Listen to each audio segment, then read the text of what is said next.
Thank you very much. So good afternoon, everyone, and thank you for joining this Corporate Parenting Committee meeting, which is being held in line with the requirements of the Coronavirus Act 2020. Before we move to the formal business, for the benefit of those joining us online, I would firstly like to introduce myself and the committee. I am Councillor Lorna Malkin, Chair of the Corporate Parenting Committee. I'm joined by Councillors Binns, Loughran, Scott, Spate and Tennant King, and I'm hoping that another couple of members will be joining us shortly. The committee also greatly benefits from co-opted members, with Paul Longworth and Joy Lung joining us today. I would also like to welcome Joanne Rhodes from Barnardo's, who will be joining the committee, and thank Kerry McKenna for her valued support over the last few months. Alongside the committee, I am joined by officers who will be presenting the report and supporting the committee. Before we move on to the formal agenda items, I'd just like to confirm today's meeting procedures. We will take each item on the agenda in order, copies of which have been provided to members and which is also available on the Council's website. I would remind colleagues to ensure that your microphone is on mute throughout the meeting unless invited to speak, to minimise the potential of background noise disrupting the meeting broadcast. When invited to speak, members of the committee will need to unmute your microphones and state your name before addressing committee. Please re-mute your microphone once you have finished speaking. I will invite any colleague wishing to comment on the reports or ask questions to do so at the appropriate points in the meeting. At the end of the debate on each item, I will seek confirmation from the meeting that it agrees to the proposed recommendations. If everyone is happy, then I shall proceed with our formal business.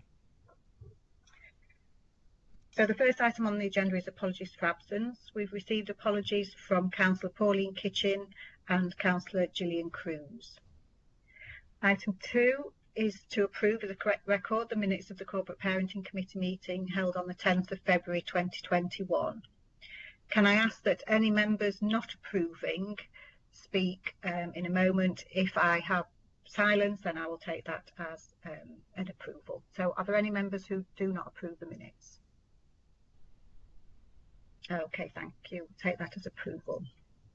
Item number 3 is Chair's announcements. Last week, myself and Head of Service Cheryl Whitehouse attended a meeting with the Chair of the Children and Young People's Scrutiny Committee. Updates were given on the impact of the pandemic on education, changes to pupil premium funding, accommodation for care leavers, and education and employment destinations for care leavers. Further information on this is being compiled, and I request that this is brought to this committee also, as well as to scrutiny. As this is the final committee meeting of the civic year, I would like to thank all members for their contributions over the last 12 months during very difficult circumstances. I would particularly like to thank Councillor Rosalind and Councillor Celia Loughran, who will both be standing down in May. Although Celia has only been a member of this committee for a short time, she has made a valuable contribution. Rosalind has been a member of this committee since its formation, and I understand her involvement with our children in care goes back to 2012. She has been a dedicated corporate parent and has been a very active participant both in committee meetings and through her role as a champion. Thank you to both members, and I wish you all the very best with your future plans. I'll move on to item 4, which is to note any items which the Chair has agreed to add to the agenda on grounds of urgency, and there are no items to add. Item 5 is members' declarations of interest. Members are reminded of the requirement to make an appropriate verbal declaration at the meeting on any items on this agenda in which they have an interest. Having done so, members are asked to complete a form detailing the declaration, which will be available from the committee officer at the meeting. Item 6 is the exclusion of the public and press. That the public and press be excluded from the meeting during consideration of agenda item 10 on the grounds that it is likely to involve the disclosure of exempt information as described in Part 1 of Schedule 12A to the Local Government Act 1972 as amended.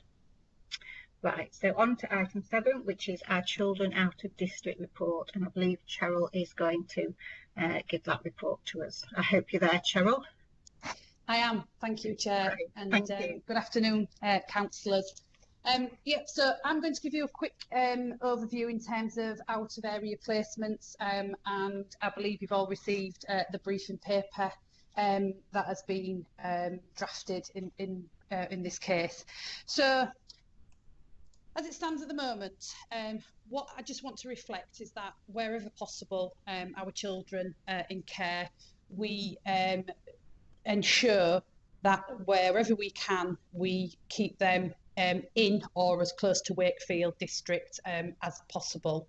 By doing this allows us to have better oversight of our children in care, and also helps them to maintain links with their birth families and provide I guess better access to services which they require in able to support their improved outcomes. In terms of children and young people out of authority, as of February 21, we had 205 in total.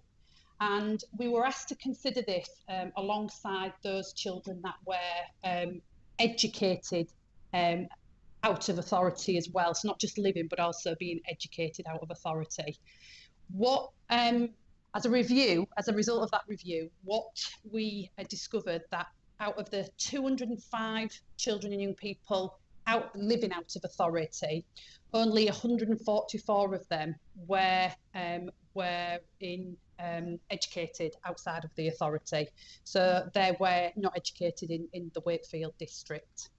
So what we wanted to do was put some context around that, because as you know, for children in care, it's all about permanency planning wherever possible, and we want to achieve permanence for our children and young people. And so what we did in the briefing was provide a breakdown in terms of where these children and young people, what their permanency plan is in respect of residing and being educated outside of the district. So as you will have seen, there is a number of children and young people living and educated out of the district that are in independent fostering placements. And the reason around that is because we just don't have the capacity in terms of fostering placements within the district, although we continue in our recruitment drive to recruit more foster carers within the district so we can place children more locally. We have approximately 14 children and young people placed with relatives outside of the district, so that's kinship arrangements, and again that's to support their permanency planning and to conclude permanence plans that no longer require social care intervention. And we've also got a number that are in adoptive placements outside of the district, who are also being educated outside of the district, again to support the permanency plans for those children. So although that figure seems quite high, that figure, when we break it down, there is a context around that in terms of our role to seek permanence for these children. So it's a good news overview, if you like. We also have a number of children and young people, or young people aged 16 plus, who live in semi-independent accommodation, who are still in education, and again they're outside of the borough at their request. It's where their connections are, it's where they want to be, and obviously we listen to the wishes and feelings of our young people, and if that's where they want to be, then that's